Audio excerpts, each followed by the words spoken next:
Can APC Iyamu scale through these two separate disqualification hurdles?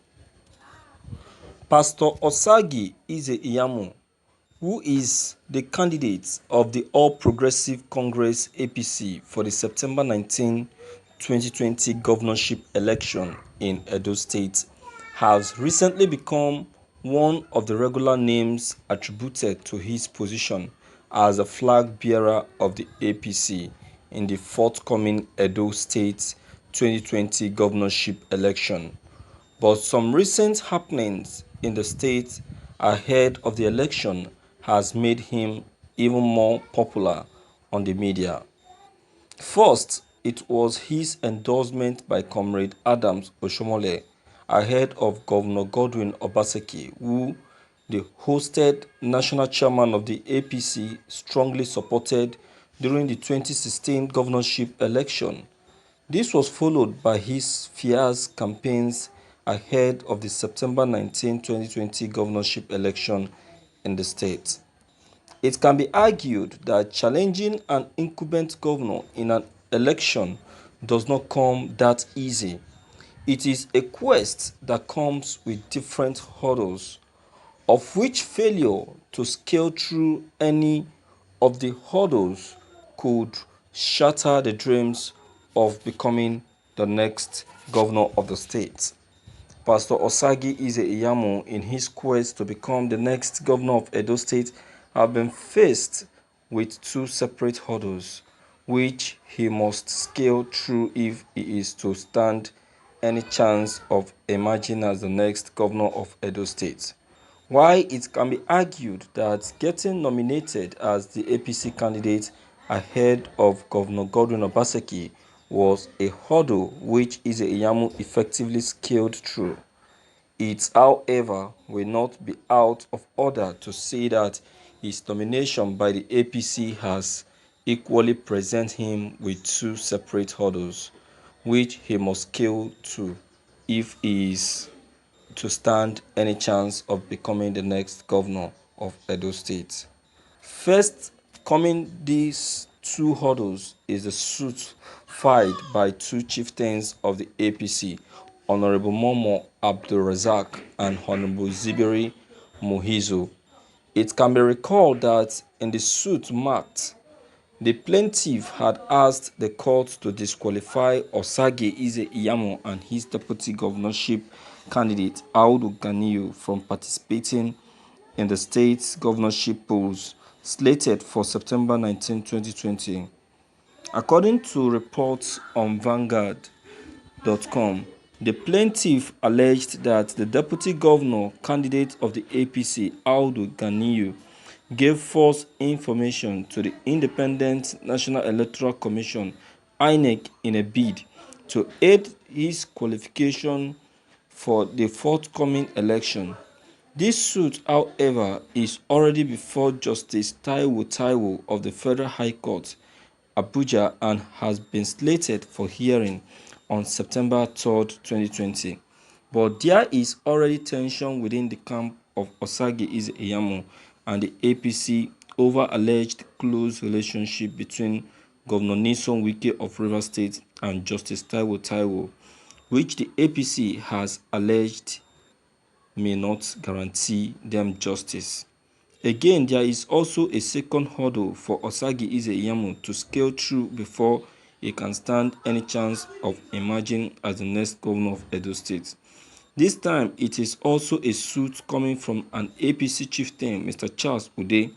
According to a report by VanguardNGR.com, the plaintiff in a suit marked alleged that the emergence of Pastor Osagi Iyamu as the candidate of the APC for the forthcoming election in the state was unlawful, insisting that both the screening and primary election committees that cleared him were not validly constituted.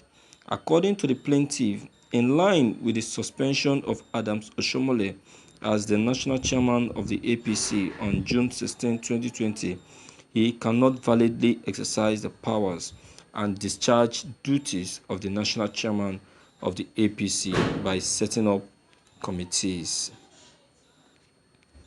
Thank you for listening to this news. Can he survive these 2 hurdles? Well, nothing is not possible. Everything is possible. Everything is possible. That is, if he can bear it and work towards it. But with all these tensions here and there, with all this trouble here and there, and with all this discrimination and crisis, violence happening in Edo State, achieving or scaling through these hurdles is going to be very, very difficult. Going to be very, very difficult. But then for him to survive this hurdle, his master, he's a Iyamu's campaign master. That is the former governor of Edo State. That's Oshomole, need to be called to order, because he is the one causing this exposure, causing this discrimination, and he is also the one exposing Iyamu unknowingly. Because the more he goes on, sourcing out or trying to source out information concerning Iyamu, he ends up annoying other people and forcing them to go out there to source out information concerning Iyamu. As he's going outside to source out information about Obaseki, other people are also going out there to source out information about Iyamu. And so therefore, at the end of the day, the Iyamu will have no choice than being exposed. It was Oshomole that made Iyamu to be exposed. He was the one that rubbished him unknowingly, thinking that he's doing him good by wanting to expose the other party, to expose Obaseki. In the process, he ends up exposing the person he's campaigning for.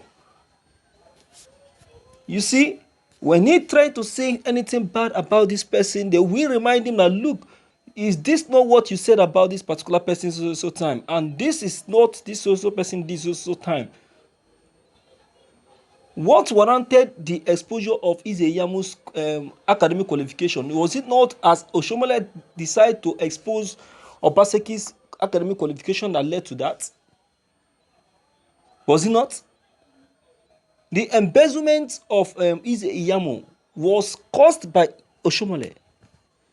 Now, Iyamu is having 2 court cases and is contesting as a governor.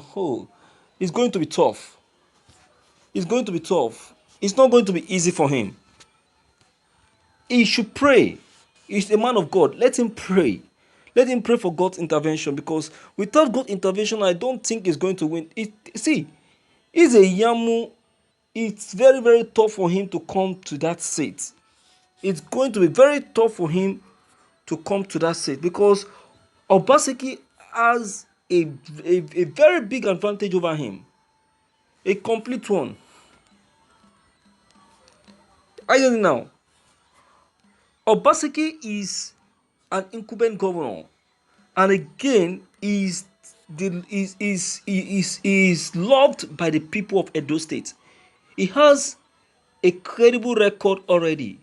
The people are already in love with Obaseki because of what he has done in Edo State. His credibility are very, very visible and transparent for everyone to see. It's not a thing of mouth. Iyamu can go out and blah blah blah, make noise and all of that, but they cannot believe him because he has not been on that seat before. But Obaseki can go out, say whatever he want to say, make all the promises he want to make, display his manifesto, and they will still believe him because he has been on seat before. You understand what I'm saying? So my viewers, based on all that has just been said, what's your take? Please don't hesitate to leave your comment below the comment box. Click on the subscription button as well as bell button to get updated whenever we upload any new videos. Thank you.